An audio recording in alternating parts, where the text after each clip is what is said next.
Hey everyone, Coach Megan here, and welcome to a extra special birthday edition of this podcast. We love doing this for Coach Allie's birthday, and now today, actually the day that this is coming out, it is my 29th birthday.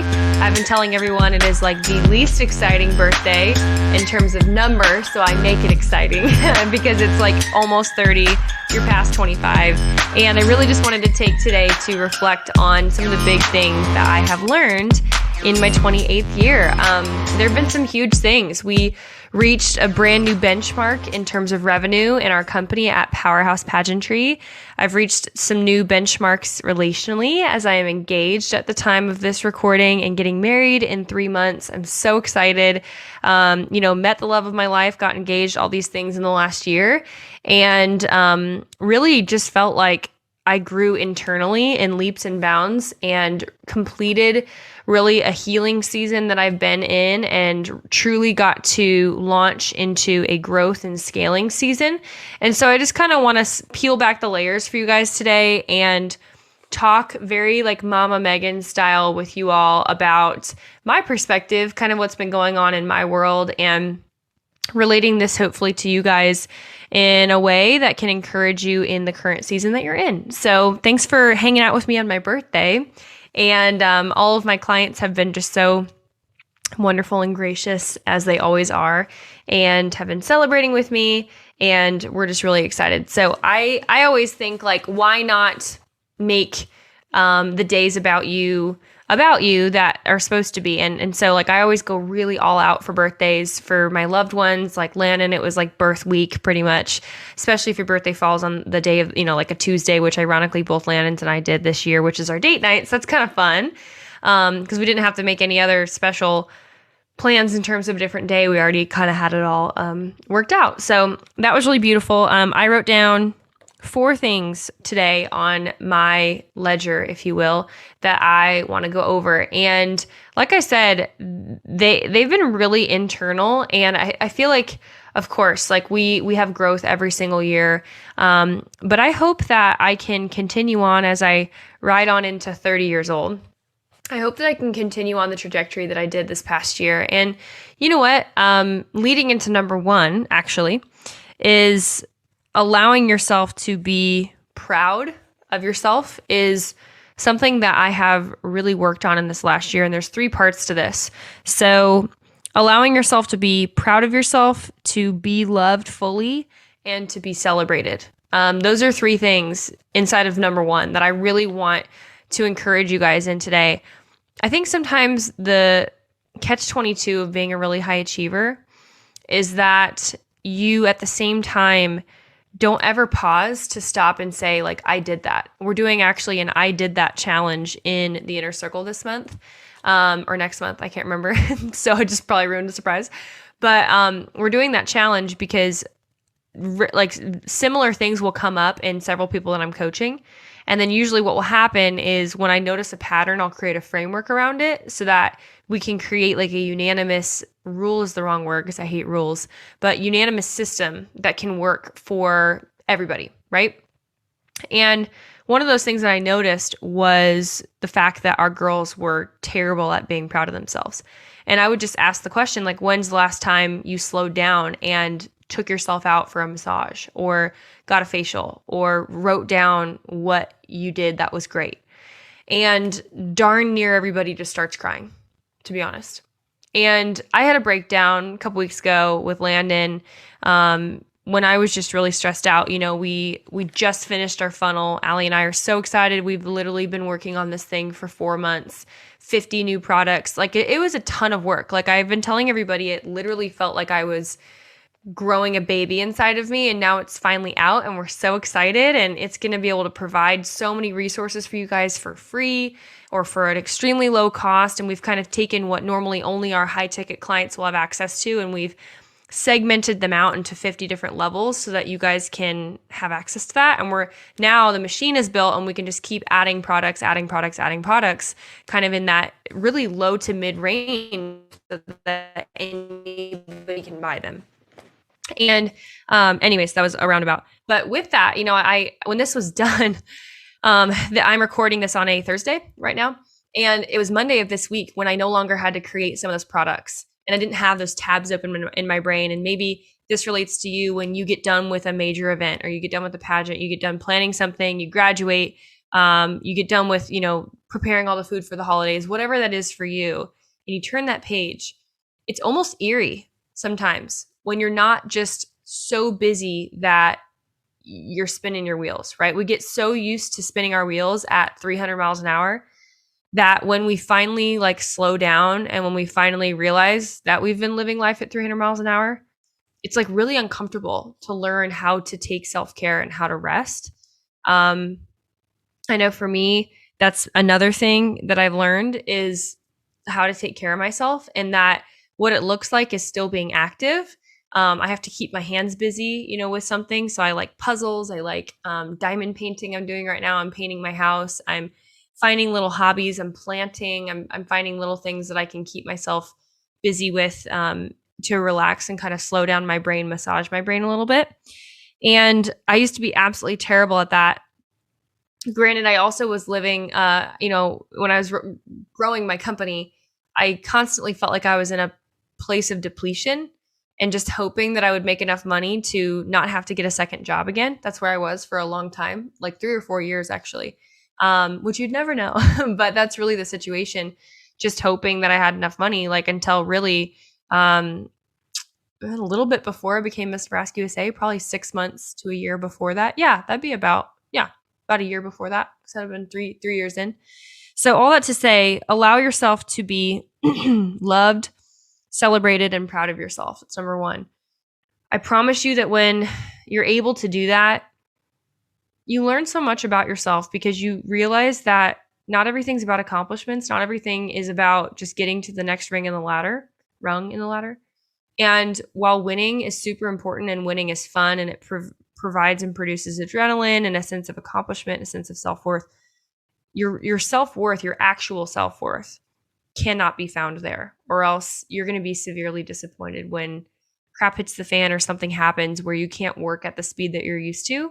And now if that's the entirety of where your identity's at, you're going to be pretty crushed when your legs kind of give out from underneath of you, or something happens that you can't control. So when we reestablish that foundation and learn how to slow down when life is crazy or when it's not crazy, just in general, I've learned, and maybe that's just getting older, I don't know. Maybe that's asking God for wisdom, which I have a lot this year. But I think you also realize, when you're moving so quickly in a car, things that normally you'd stop and notice maybe in nature or on the side of the road, you're going too quickly to even look to your right or look to your left and notice them. They just look like blobs that are passing you. So there's a beauty in slowing down. There's a beauty in learning, why do I feel like I have to go so quickly? Why do I feel like I have to go fast? And I always say fast is fun, slow sucks. When it comes to business, when it comes to accomplishing things, I get it. I like to go fast. I like to figure it out quickly. I'm a very quick decision maker. I'm extremely decisive. But that's during the on time. And then when it's time to turn off, then I need to use a different mental framework.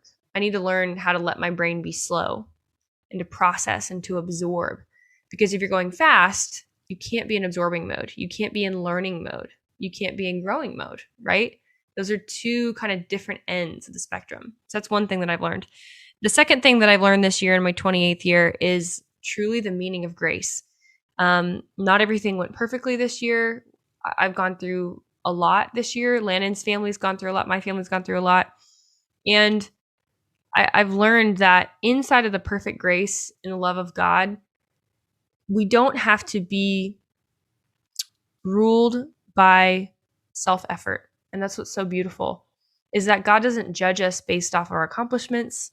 He doesn't base us off of how many hours we're in the Word every day or how many times we went to church. Now, of course, God wants you to plug into your local church. God wants you to serve and to do and, read and all these things. But at the end of the day, if none of that actually met him in his presence, he actually says, I spit that out. God hates it. God hates when we perform religiosity or just the doctrine, the covenants, these things. God actually spits that out and he's like, ew, I hate that. Why? Because that's the doctrine of the old law rather than the doctrine of grace. It's completely different. And some people would disagree with me, which is fine. And I love you anyways. But I'm learning that through the love of God, when it's truly shed abroad in your heart, it produces grace for other people. Graciousness comes from understanding grace. And like, I feel like God's really just developed like a new mercy, a new patience for people, you know? And as I've been going through premarital and just like learning how to really establish that your life's not your own anymore, like interdependence rather than independence. And Lord knows I'm a pretty independent person, right? But it's been beautiful, like that sharpening and just learning that you can like lean back into the grace and the love of God and what that actually means. Unconditional, like no conditions, no restraints. God's going to love you all the time. Like when you screw up, when you had that nasty thought, when you should have bit your tongue, when you put your foot in your mouth, when you embarrassed yourself, like his mercies are new every morning, and you can lean into that grace. And it doesn't mean that you just keep doing what you're doing. When you understand the grace of God and the love of God is shed abroad in your heart, it actually makes you want to operate more like him, because you're not under this condemnation of pretending all the time. Put the mask on, take the mask off. Put the mask on, take the mask off. That's exhausting. I don't have time for that. I don't know if you do, but I don't have time for that. And God's just, really helped me to establish new normals and not have to be this perfect person all the time, which I don't feel like I ever really have been, but we all have moments, right? And you can catch yourself more easily. Am I falling into this trap? Am I in people pleasing mode? Why am I doing that? Why do I care? Why should I care? Why shouldn't I care? Why does this matter? And what really does matter, and to make sure that your eyes are on Jesus. The third thing is I've learned how to be present. It's crazy. But again, there's two different frameworks. There's the fast framework, like mentality 1, and then there's mentality 2. And it's slow. And I guarantee you, if you were to ask my clients who have been with me for more than 2 years, they would tell you that I'm a completely different person today than I am 2 years ago than I was. And the same, obviously, but new energy, different energy. I would say more facets unlocked, because it's all inside of you. But when you grow, you unlock new areas of emotion, new areas of empathy, new areas of kindness, patience, assertiveness, decisiveness, whatever those need to be for you. And that comes from being present with yourself, being present with the Lord, and learning how to slow down. Go for a walk. It's spring. It's gorgeous. Go for that walk. And you know what? Put earbuds in like I do and listen to nothing. And just pray. Talk to God. Do nothing. Look around. Notice the nature, whatever your vibe is. And you know what? God will talk to you. God will help to work on some of the things that you've pondered. It's like why in the shower and when you walk, or when you finally create space to like be silent, usually those thoughts start to fill up, and it's really beautiful. The last thing is to remember that when seasons change, priorities need to shift as well. So in the same way that right now we're getting ready for spring, the coats are coming off, we're digging out some of those other shoes, all that good stuff. At the same time, other things in our life need to change as well. Maybe some relationships need to no longer be a part of this season. Maybe you need to be open to new relationships, new feelings, new outfits, new locations, new jobs. But God just kind of gave me that word today, like when seasons change, priorities shift. Like you can't have everything be a priority. Not everything can be number one. One thing can be number one. That's it. That's absolutely it. And I think a lot of times we frustrate ourselves because our priorities are out of order. Again, kind of last thing I'll say, I've been going through premarital, Landon and I have, and we've learned so much about priorities and healthy jealousy, like about how, God, your relationship with God is the first thing. And then after that, it's absolutely your spouse. It's not work. It's not family. It's not hobbies. It's your spouse. And how we sometimes get out of order and feel these feelings, or they call women crazy or men crazy or whatever, when the true priorities of how God has created us to function are out of order. And all we have to do to have happiness again is realign those priorities how they should be, And then it's like things snap back into order. When I tell my partner, hey, you are my greatest priority after God, no work thing, no travel thing, no cool opportunity is going to come in place of you and I. Ever. And you can trust that. And not only am I going to have a great attitude about it, but I'm going to verbalize how excited I am about spending time with you rather than this thing, right? And when we do that, it's this gorgeous partnership that God's able to work in. And he honors that. And normally you see blessing on the back end, even with that, of other things that God will restore or make, 2 opportunities out of 1, even on the back end, which is super cool. So I'm very excited for this next season of life. Thanks for listening to this short episode of the podcast. I'm so grateful for each and every one of you guys who have been listening for over 4 years now and have been with me since I was 25. And really, really exciting things are to come, you guys. I'm so excited. And I hope that today was a blessing just to kind of heal your heart and uplift you internally today. So with that, I will see you guys next week.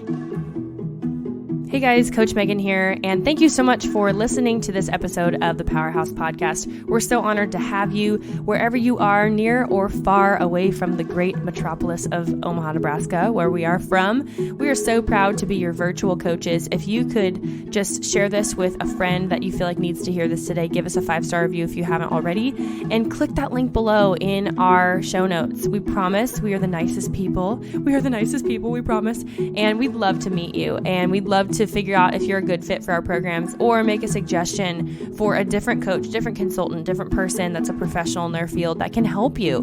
The reason why we do it this way, actually, because a lot of people ask, is because we want to help you practice the elements of being a great title holder from the very beginning. And one of those things is vulnerability. One of those things is being a self-starter. One of those things is being able to reach out and cold email, cold call, cold DM somebody that you don't know because of the potential opportunity on the other side of things. When I was Miss Nebraska and Miss Nebraska USA, just letting y'all know that's how you get media, that's how you get appearances, that's how you get sponsors, is being willing to put yourself out there. And so we want to help you practice that from the very beginning, learn more about you, and discover if we can help you, and we'll point you in the right direction for one of our services, programs, and the right coach for you. Otherwise, we will absolutely make a best suggestion for you in a different direction, because at the end of the day, we're not territorial about needing to coach every person in the world. We just want you to find your right fit so that you can make your dreams come true and unlock the winner within you. Anyways, just wanted to encourage you guys in that today. Again, leave us a review, DM us on Instagram at any of our handles, and with that, we'll see you guys next week.